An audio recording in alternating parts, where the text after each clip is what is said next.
আজকে দক্ষিণাঞ্চলের লোক বিদেশে চলে যায়, আর আমার লোক বগুড়ায় চাকরি করতে চায় না, তাই এলাকার উন্নতি হবে কিভাবে? এই যে 1.5-2 মাস গেল আমার সময়, বদলির তদবিরের ফেলা আমি বাসায় থাকতে পারি না। যে কজন লোক ঢাকায় ছিল সবগুলো অলরেডি চলে আসছে, আর একজনও নাই। এখন ছেলের বিদায় করি, ছেলের বউ পাঠায়, ওরে বলি না তোমার জামাই এখানে থাক। পরদিন শ্বশুরে যায়, শ্বশুরের কথা শুনি না, বাপে যা হাজি, তোমরা যদি এগনাই করবেন না পারলে কিসের মন্ত্রী হয়েছে।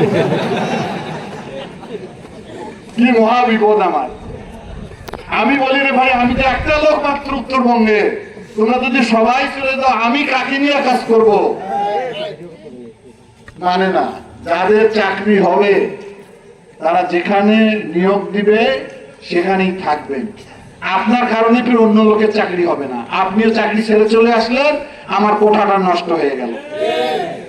1000 লোক কিন্তু কম নয়।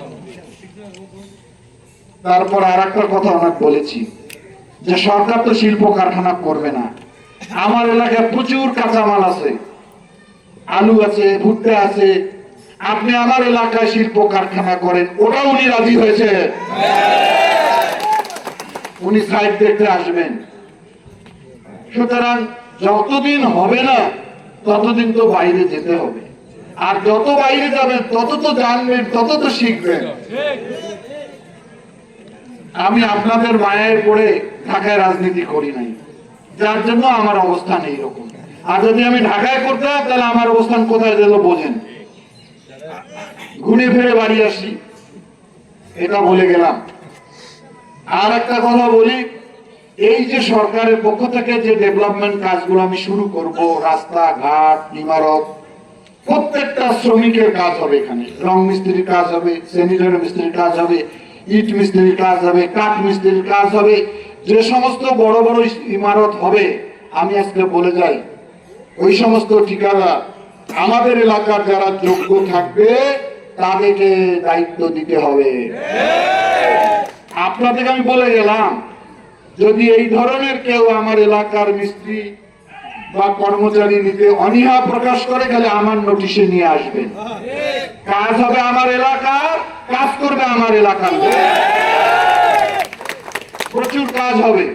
সেগুলোতে আপনারা সবাই কম বেশি যার যেখানে যোগ্যতা রয়েছে, রং মিস্ত্রির কাজ, কাঠ মিস্ত্রির কাজ, ইলেকট্রিশিয়ানের কাজ, সেগুলো কাজ যোগ্যতা অনুযায়ী ঠিকাদারকে দিতে হবে। আমরা কাজ করে হালাল রুজি করতে চাই।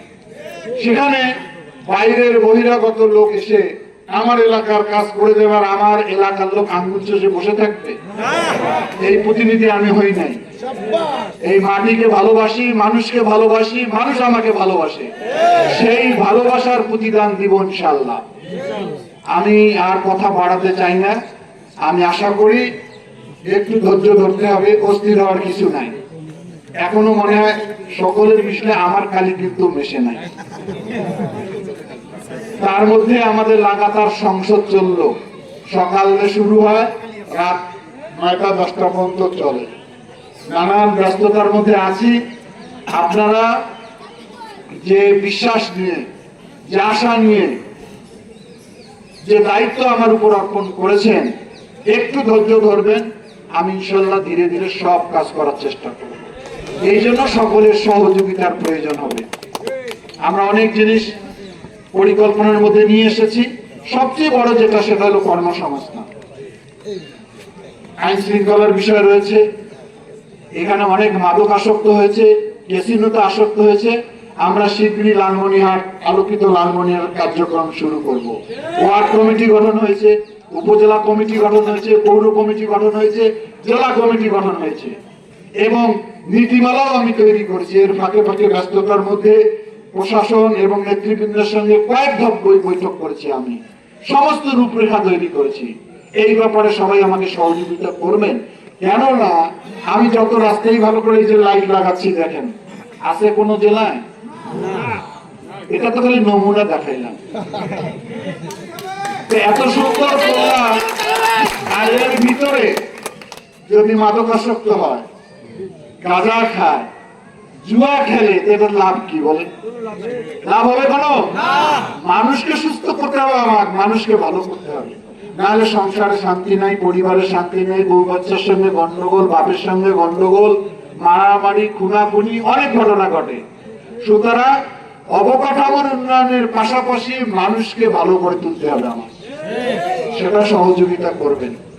যদি এই কাজে কেউ জড়িত থাকেন, দোহাই লাগে ভাই চাচা ছেড়ে দেন,